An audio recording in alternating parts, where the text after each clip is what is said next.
Hey, I'm Eric Huffman. I'm the lead pastor of The Story Houston, a new church taking shape right now inside the loop of the world's greatest city.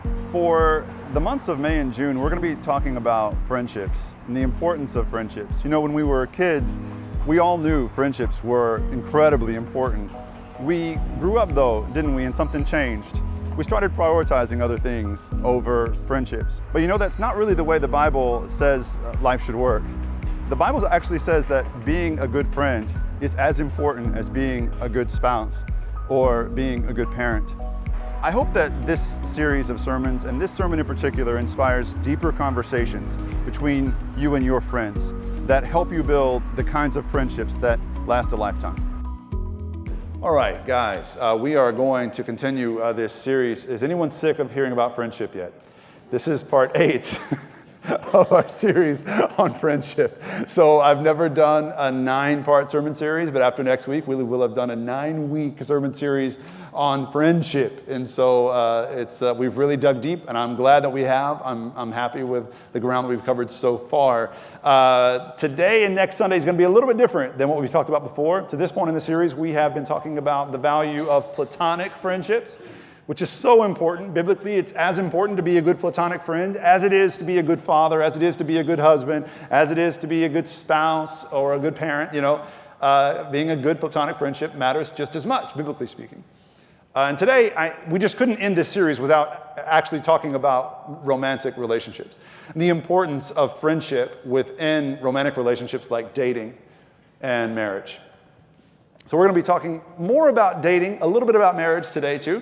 And next Sunday is going to be all about marriage and the importance of friendship in marriage, specifically marriages that are struggling, and how can emphasizing the return of friendship to your marriage be part of turning that marriage around. So if that's kind of where you're at, or you have a friend that's in a troubled marriage or going through a tough season, make sure that you let them know that next week will be a good time to come and maybe be inspired to turn it around.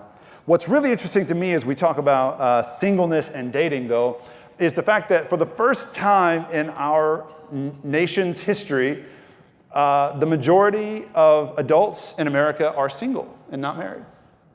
So single people are the majority now, and that is a first in American history.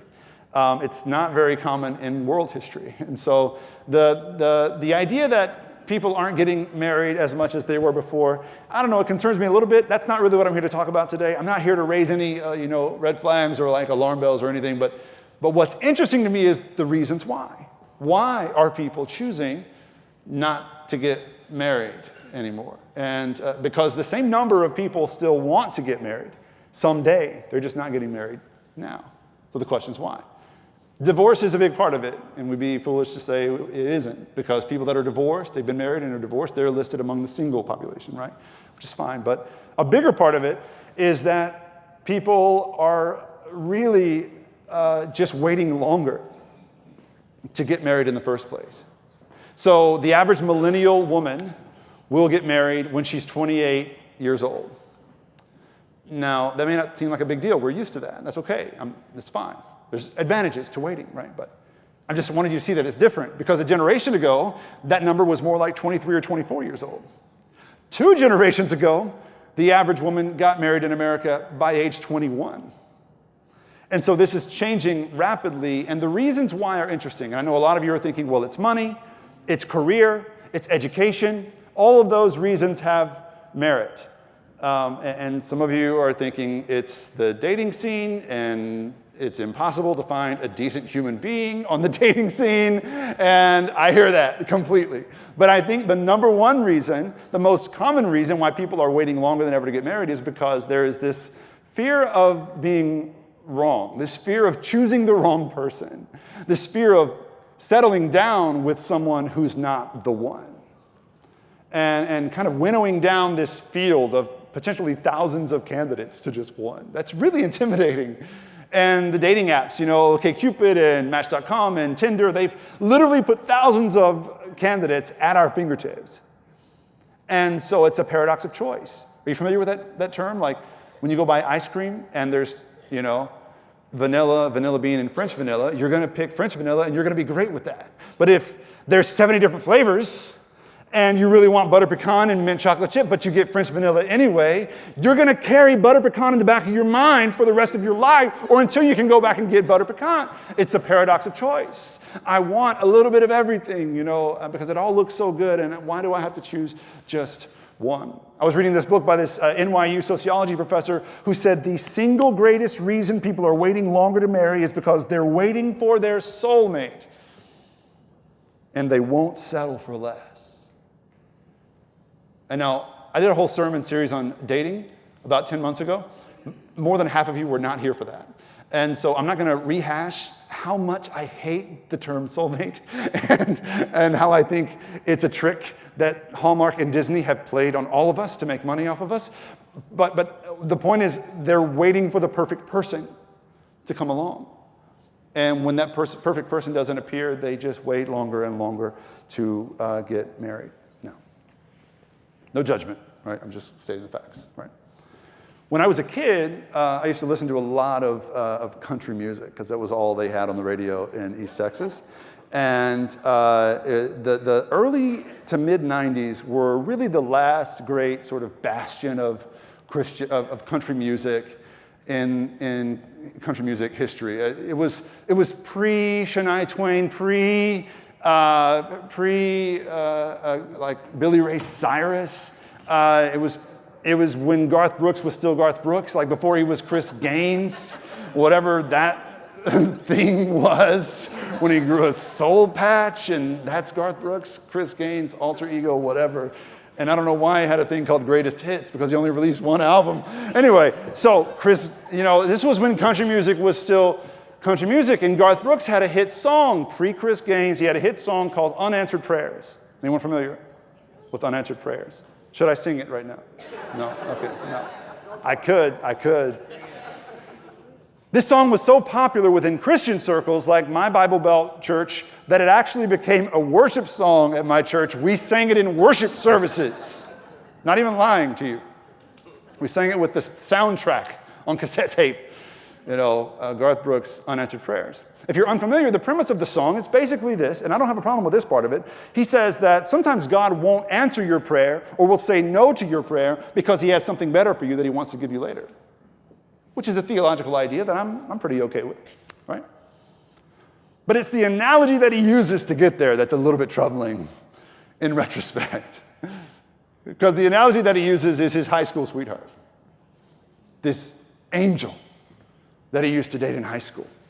And he used to pray at night that he would do anything that God asked of him if God would just give him this woman.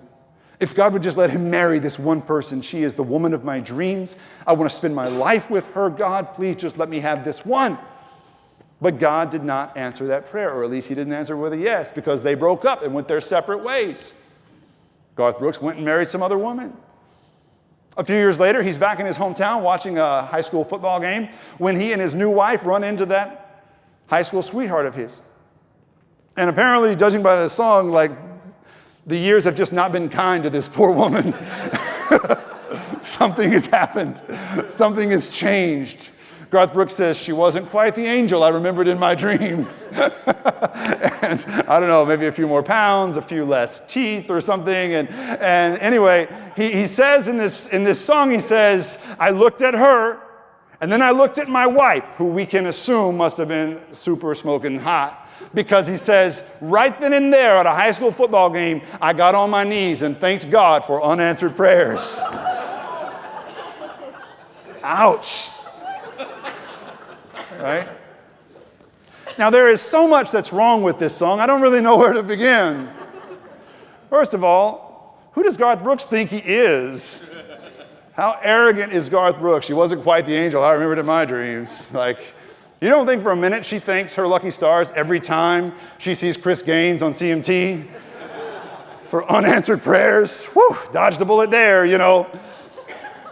And in addition to that, some of my problem with this, the real issue with this, is Garth Brooks' assumption that had he married that one, had he chosen that one, his high school sweetheart, that he would have grown unhappy with her, that she wouldn't have been enough for him, that he would have missed out on something or someone better.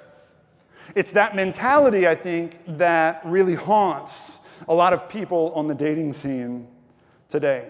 That if I choose this one and someone better comes along later, I will have regrets. And that's a cultural lie that we're telling ourselves.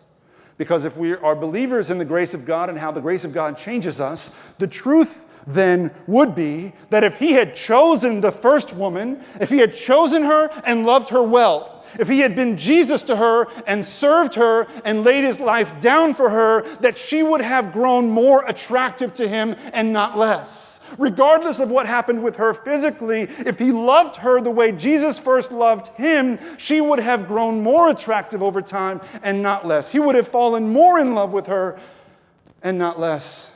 And they would have grown closer together and not farther apart. Because that is how the love of God works. You see, our assumption is that attraction plus romance, the spark, equals relationship. And those are the elements of a true, lasting relationship. But that is false. The truth is that attraction matters, and attraction matters, of course. The spark matters.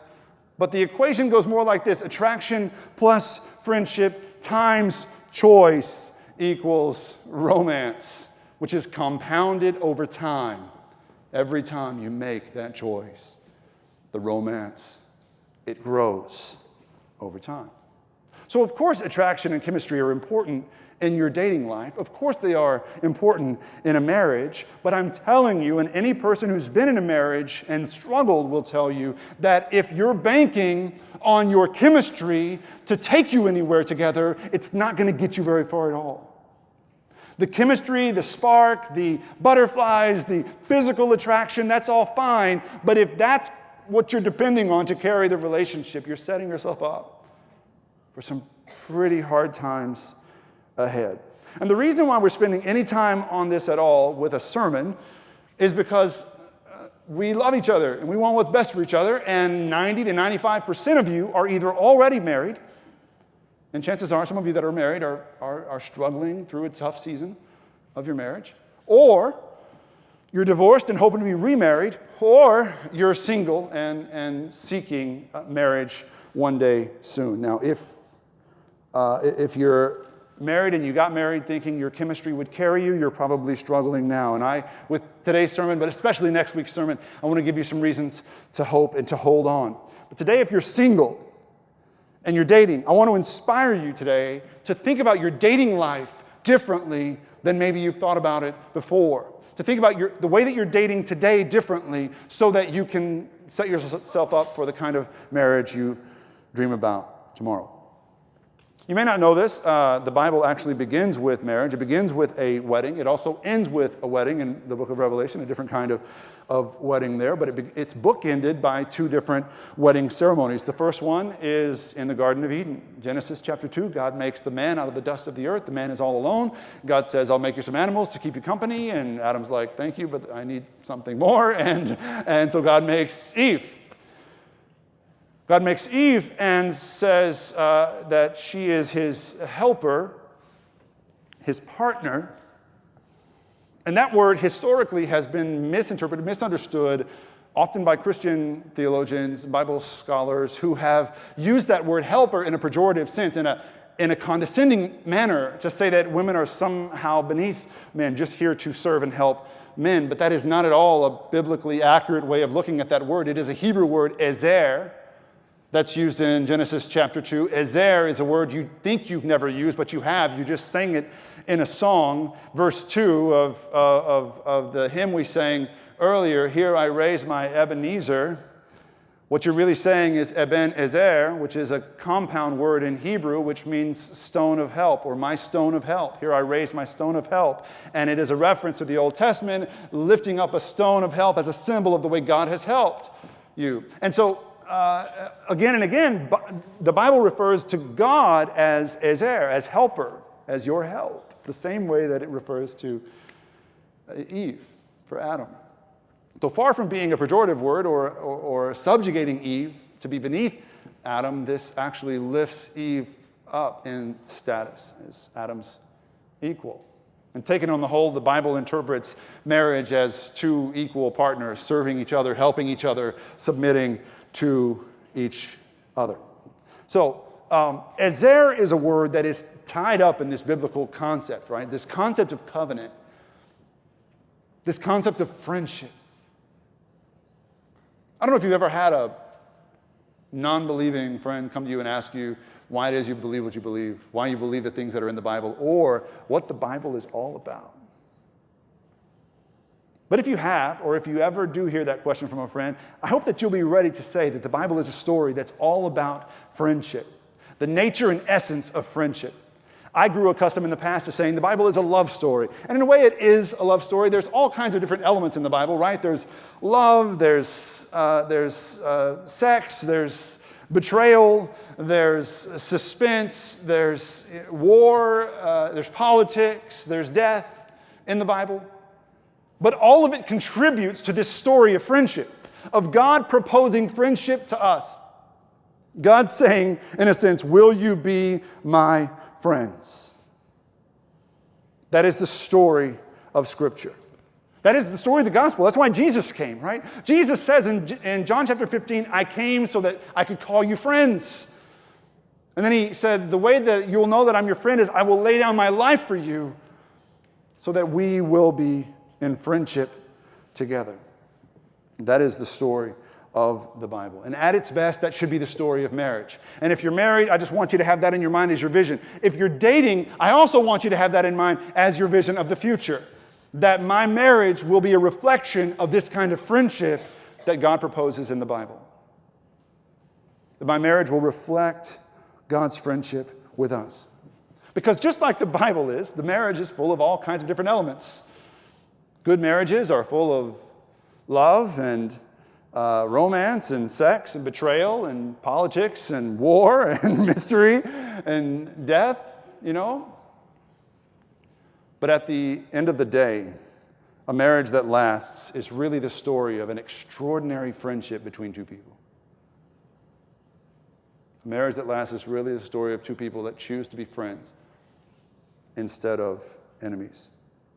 So, if you're dating, I want you to know three things about what's happening with dating right now. And this is very simple, elementary stuff here. But first, most people say they want marriage. The overwhelming majority of people, even millennials, still say they want to be married one day. Number two, most people do not understand that marriage is about friendship. Number three, therefore, most people do not date for friendship. Do you see the issue here? Marriage is about one thing, but we're dating as though it's about something else. Marriage is about friendship, but we're dating as though it's about romance. Think about what people are looking for in the dating scene. Think about all the articles that you read and all the things you hear about what people are looking for. If you're single, what you've said you're looking for in the dating scene. It's always the same. It's always about something, physical for a lot of people, like certain physical attributes, certain body type, or certain facial features, or eye color, hair, whatever. And as people get older, those things, you start marking things off the list. Like you start being a little less choosy as you get older on the dating scene, right? But then there's like the money stuff, I want somebody that's financially viable. I want somebody who, doesn't already have kids, or I want somebody who, whatever, somebody who comes with a good like social status, things like that. Here's what I've never heard anyone say when I've asked them what they're looking for on the dating scene. I've never heard anyone say, I'm dating to find a friend. I'm dating for friendship. I'm looking for my BFF on Tinder. No one ever says that. And it just makes me wonder, are we getting this all wrong? Because if you really listen to culture tells you avoid the friend zone. Guys, have you heard that? Avoid the friend zone. No girl will sleep with a guy in the friend zone. You don't want to be in the friend zone. Don't be nice. Don't be so nice that you get put into the friend zone. You got to be manly and tough, whatever. I just wonder if we're missing something here. Because if marriage is what we think it is, I wonder if we're getting this all wrong. What if listen close. I'm about to say a lot of words, but they're very important words. What if the happiest marriages are the ones where two people realize it's easier to foster amazing sexual intimacy within friendship than it is to foster true friendship within a superficial physical connection? What if that's what true marriage is? Two people saying, we can take an awesome friendship and learn to meet each other's needs everywhere else. But if all we are is about meeting each other's needs in this one arena, it's really tough to superimpose a friendship onto that. What if we are, because our culture so idolizes physical sexuality, what if we are missing the true nature of marriage? What beauty are we missing out on there? Here's the thing about marriage that we often forget is that those who do make it to the altar are going to stand there before God and everybody, and they're going to lie through their teeth because they're going to say the wedding vows, and no one can keep the wedding vows. Have you ever heard the wedding vows and really listened to what people promise to do at their wedding day? Do you ever roll your eyes secretly when people are making these promises because no one can keep them? Until we are parted by death, I will love and cherish you until we die. It's a long time to cherish someone. No one lives up to this. Everybody who says these words lies.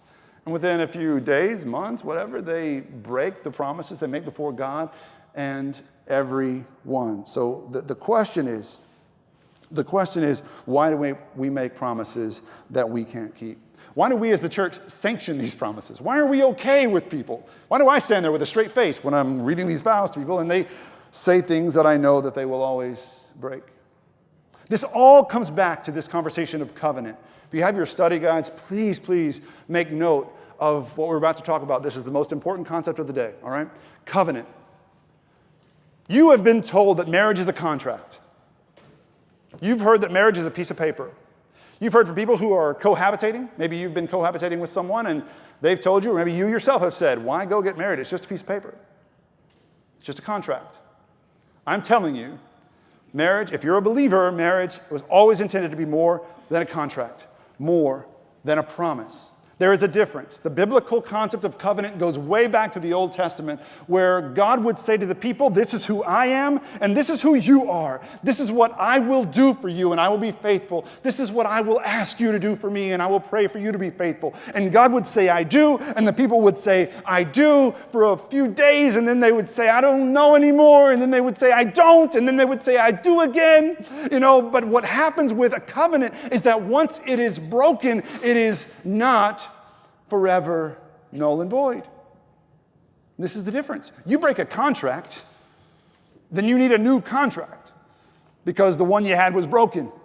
It's null, it's void. You break a promise, it's empty, it's meaningless.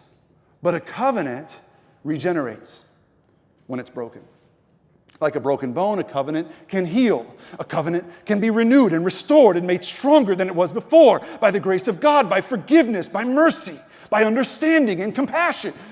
Covenants can be remade, reborn.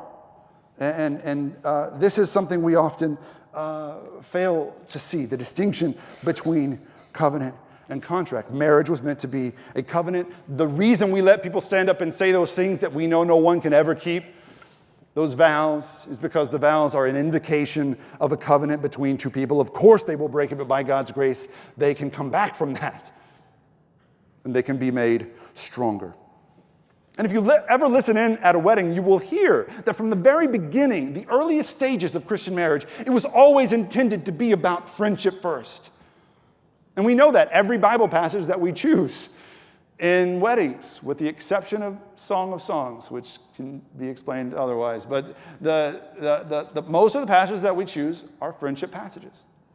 I'd like to show you a few. So these are three of the most commonly used Bible verses at weddings. Maybe if you're married, you use one of these at your wedding. 1 Corinthians 13, obviously the most popular. Eric Mingle already talked about how that's really about friendship within the church. But here we go. Ruth chapter 1, verse 16 and 17. One of the most romantic verses you will ever hear. Where you go, I will go. Where you live, I will live. Your people will be my people. Your God, my God. Where you die, I will die. There I will be buried. May the Lord do thus and so to me, and more as well, if even death parts me from you. Can you see Ryan Gosling in The Rain saying this to Rachel McAdams? That's how we picture it. I don't think when we listen to this at a wedding, we hear a young woman saying this to her older mother-in-law, but that's what's happening. As a young woman is proposing friendship to her mother-in-law because both of them have been recently widowed and they need each other to survive. So not as romantic as you might think. It's about friendship. It's a bond. It's another verse from the Old Testament, Ecclesiastes. This is my favorite passage to use at weddings. Two are better than one, because they have a good reward for their toil. If they fall, one will lift up the other, but woe to the one who is alone and falls and does not have another to help. Again, if two lie together, they keep warm. But how can one keep warm alone? And though one might prevail against another, two will withstand one. Can you tell I've read that before a few times?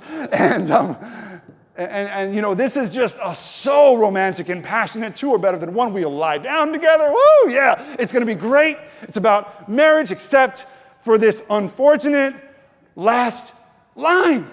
A threefold cord is not quickly broken. That's awkward for a marriage. There is no third cord allowed. Some of you are like, well, it's Jesus. No, this is Ecclesiastes before Jesus. You know what I'm saying? A threefold cord, that's about friendship. This was always a passage about friendship, but we use it at weddings because we know at its heart, at its core, that's what marriage is. Another popular one from the New Testament, Colossians chapter 3, verses 12 through 14. This is one, y'all can read it on your study guides. This is a lot like 1 Corinthians 13. So sappy and romantic and sweet. But again, this was written to brothers and sisters, not husbands and wives. People learning in a church to love each other like Jesus loved us. There are two things that all of these passages have in common. First of all, they are all read at weddings. And second of all, they are all about friendship. Friendship, friendship. My wife and I have a very complex relationship. We're both pastors. We have a multicultural marriage. She's from Ecuador and I am from East Texas. And so we're both from the third world. And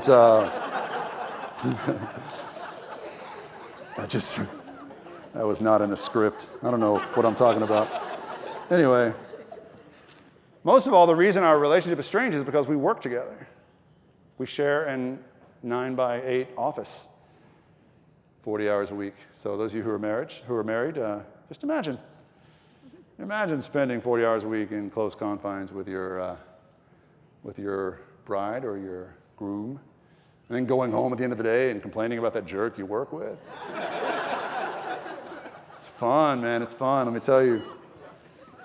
But that's our life. On top of everything else, our kids and our marriage, we work together, and we know exactly, because of that, we know exactly how to get under each other's skin. We spent so much time together, we know exactly which buttons to push, man. We want to push some buttons, and man, can she push my buttons. This woman drives me crazy sometimes, y'all. She just, sometimes, man, she has no idea how to load a dishwasher properly.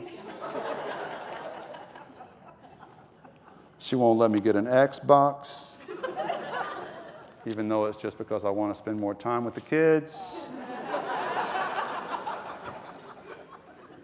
And it's Father's Day.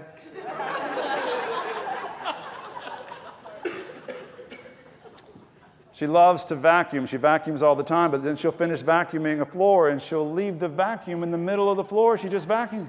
She'll just leave it there and walk away with the cord just all over the place. I'm like, it was cleaner before. Just don't vacuum.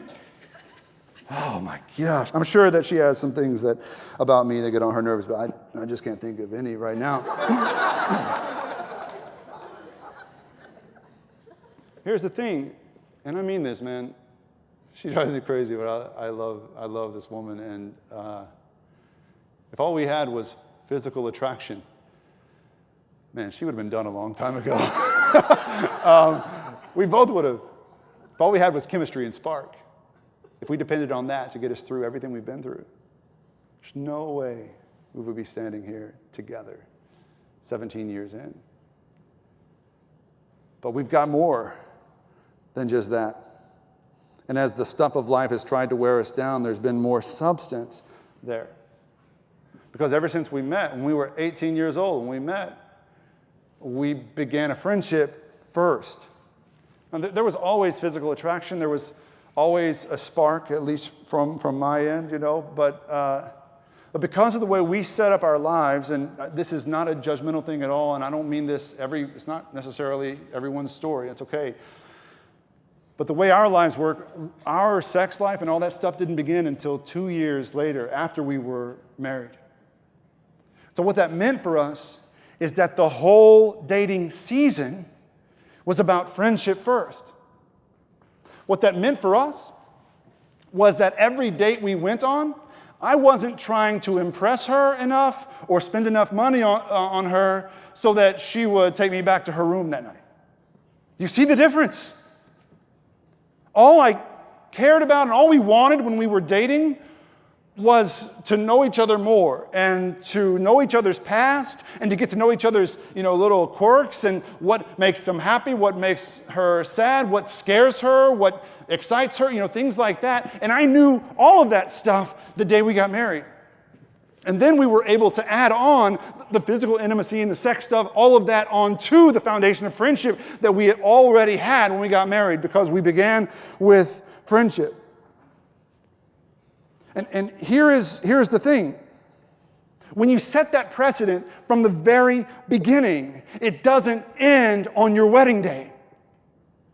When you set the precedent of friendship first in your dating life, you will continue to put friendship first in your marriage. And it's the most beautiful thing that you've ever seen. I'm not saying your salvation at all depends on getting married. Paul in the New Testament says it's better to stay single than it is to be married, right? I'm just saying that a great marriage can be such a potent reflection of the kind of love that God has for us, the kind of love that renews us and makes us better. And I'm proud to say that 17 years in, I am still dating my wife. And we're still dating for friendship first. Now there's all these benefits too, it's just marriage at its best. Friendship with benefits. What else is it? Friendship first. All the other stuff is fantastic. Are you weirded out yet by your pastors? Gosh. It's a beautiful thing. And I'd be remiss if I didn't say on Father's Day that I learned it from my dad, who is with us today. And he showed me and gave me the greatest gift a father can give a little boy by showing me how to respect and love a woman as a friend. Even though there were hard times and struggles and there wasn't a lot of money and they were very young, and he and my mother are more than husband and wife of 40 plus years. They are best friends and always have been. I remember riding in the back seat of our car when I was a kid and watching them do things that you don't do when you're just trying to be romantic and attractive to each other. They would bite each other's fingernails, and they would pass gas and blame it on each other, and they sang Jeremiah Was a Bullfrog like 1 billion times together, just being silly and being friends. This is not Hollywood romance. It's much, much better. One time I was asked to say a prayer of blessing at a couple's 35th anniversary celebration.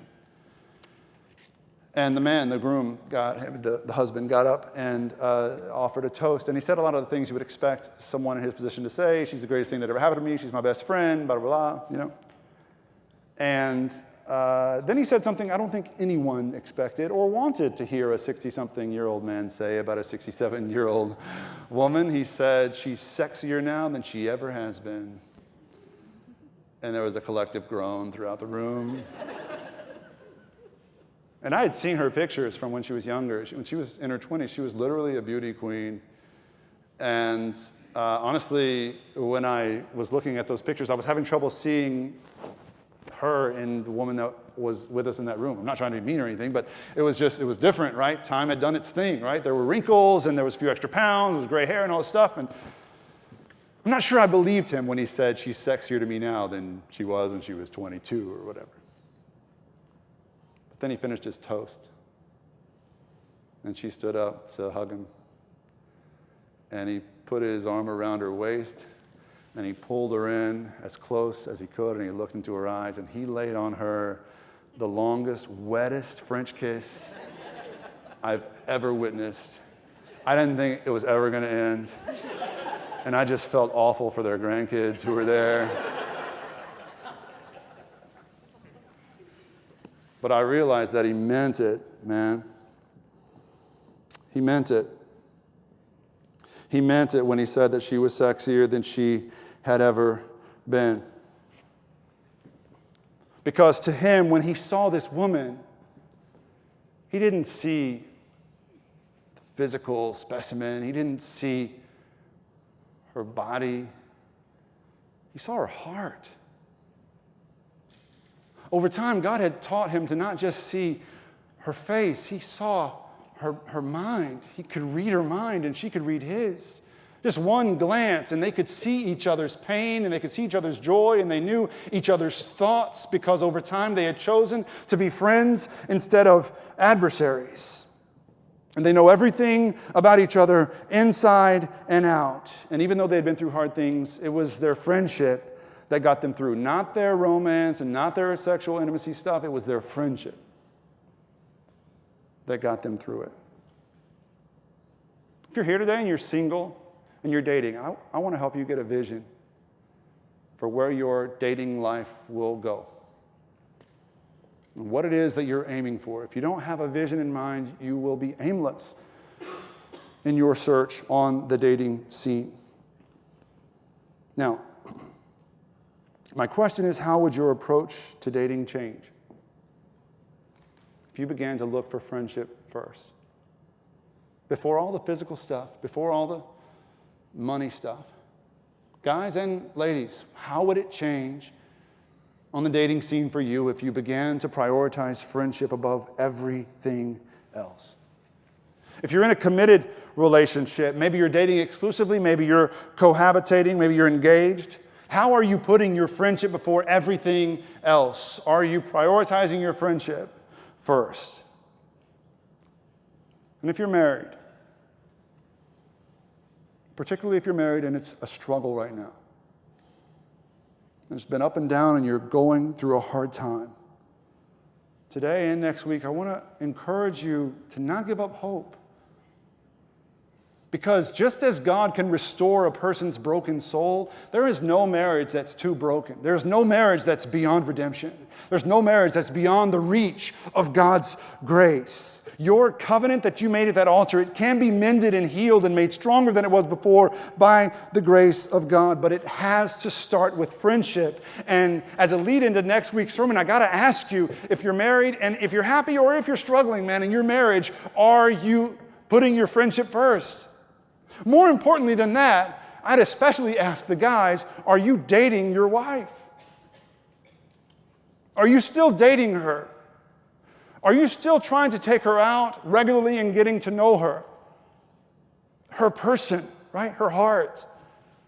Or have you just allowed resentment and bitterness to build up in you? Have you lost one too many arguments? Did you think she was just there to meet your needs, and when she didn't meet those expectations, you grew angry on the inside and you just grew passive aggressive and you became someone else because that bitterness and rage just ate you alive?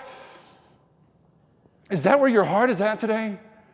If it is, I'm just calling you to repentance. Calling you to repentance, men and women alike. If your heart has been eaten alive by resentment, repent. Admit that you've been wrong. Admit that you have failed to be Jesus to your spouse, to your significant other, and lay down your life for them again, the way Jesus laid down his life for you when he came to call you a friend. Put their needs before your own. Put their heart before your own. And be a friend before everything else. Remember, marriage at its best is a reflection of God's friendship with us. The temptation here is to look at happy couples and say they are so lucky in love, and to kind of hate them a little bit. They're just so lucky they found each other. They're perfect together. I'm telling you, that is not how it works. Any couple that's lasted longer than a few years together and maintain any semblance of happiness together, it's because they've chosen to be friends instead of adversaries. And friendship doesn't just happen, it's a choice.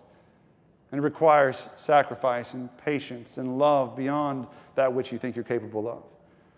I'm calling you today. Jesus calls you and compels you today to that kind of love, no matter where you are in your romantic relationship.